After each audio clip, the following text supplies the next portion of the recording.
Beijing's panic over Starlink, 2 major fears and 3 desperate countermeasures. Commentary. Although Starlink is a commercial venture, its influence goes well beyond commerce, causing significant concern for the Chinese Communist Party. The CCP is particularly alarmed by 2 specific applications of Starlink. Starlink's military applications. The Russia-Ukraine war is the clearest example of Starlink's military impact. Ukraine has relied heavily on Starlink to gain battlefield advantages over Russia.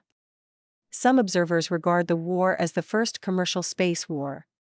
The Ukrainian military has achieved numerous battlefield miracles with Starlink's help. For instance, despite lacking a significant navy and air superiority, Ukraine used precision-guided missiles, anti-ship missiles, and sea drones to cripple the Russian Black Sea Fleet. On the other hand, the Russian military obtained Starlink equipment illegally and installed it on drones.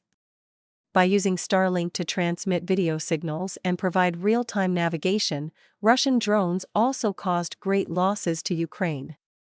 In early February, after the Ukrainian defense minister's talks with Elon Musk, SpaceX deactivated Starlink satellite communications used by the Russian military, quickly turning the tide. The Ukrainian military's drone forces reportedly said that after the Starlink network was disrupted, Russian drone attacks decreased, and that a key Russian communications system was also disrupted. Russia is also a space power and has its own Yamal and Express satellite networks. However, these Russian systems are said to be easier to detect and target because of their fixed orientation and lack of mobility.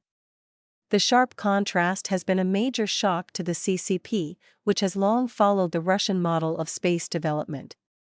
If Beijing loses the space race to Washington, it will have no chance of winning a military conflict with the United States. Therefore, in recent years, the CCP has had to open commercial spaceflight to private enterprises to catch up with the United States, but the gap remains significant. Starlink breaks through internet firewalls. In the Internet age, the CCP has built a massive censorship system known as the Great Firewall, blocking access to the global Internet for more than 1 billion people, especially websites from Western democracies. The CCP has also exported firewall technology to countries such as Iran, forming what some observers call a digital authoritarian nexus. Starlink, however, is inherently the nemesis of firewalls. As of March 3, Starlink has launched 11,434 satellites into low Earth orbit, according to astrophysicist Jonathan McDowell. With its global network, Starlink allows terrestrial users with Starlink access devices to break free from the limitations of traditional infrastructure and achieve free, high-speed internet access. A recent event has terrified the CCP even more.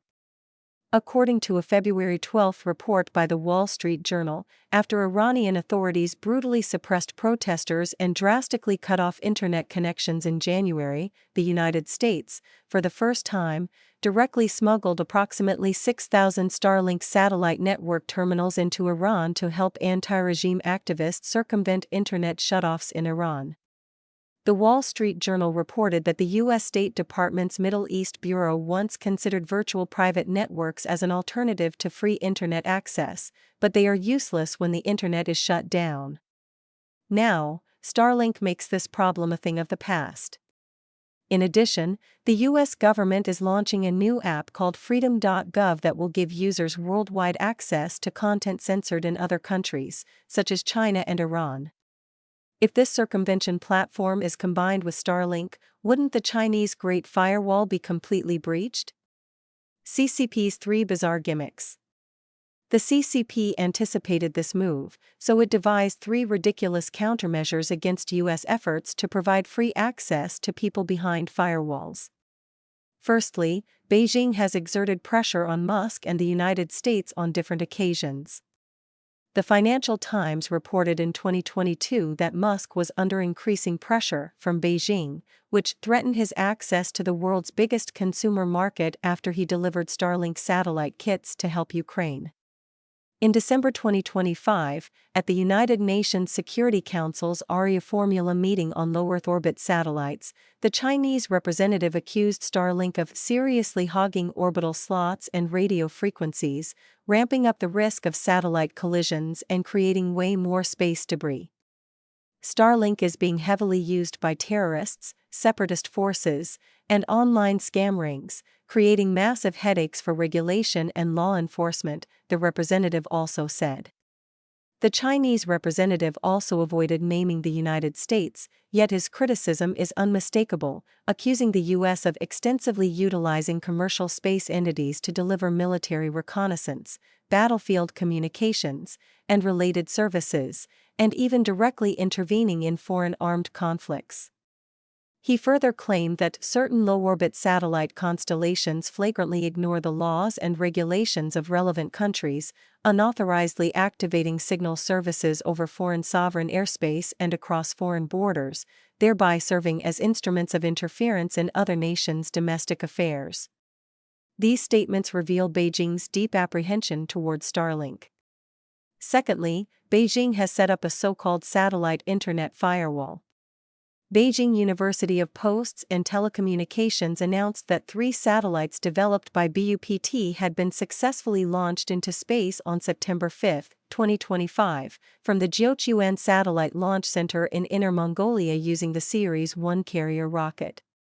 BUPT touted them as the first prototype satellite internet firewall, while rights advocates blasted Beijing for extending the CCP's Great Firewall into orbit.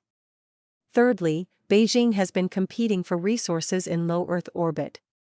Low Earth orbit is simply the closest orbits around Earth, generally 1,200 miles or lower in altitude. The Institute for AI and Security Governance, a Beijing-backed think tank, considers the 300 to 320 miles altitude as the golden layer for space-based communications due to its low latency and high bandwidth. The theoretical global capacity for LEO satellites is roughly 60,000, according to a Chinese associate professor at Nanjing University of Aeronautics and Astronautics. Starlink is currently the dominant player in LEO, aiming for a total of 42,000 satellites. However, China has been increasing its efforts in the ongoing competition with the United States over satellite frequencies and orbital resources. For instance, Beijing initiated the Thousand Sails/Qianfan constellation satellite launches in 2024, planning to construct a constellation of 14,000 satellites. In December 2025 and January 2026, China filed applications with the International Telecommunication Union for more than 200,000 satellites, a move viewed by some observers as an attempt to secure orbital space rather than an actual effort to create the largest megaconstellation ever.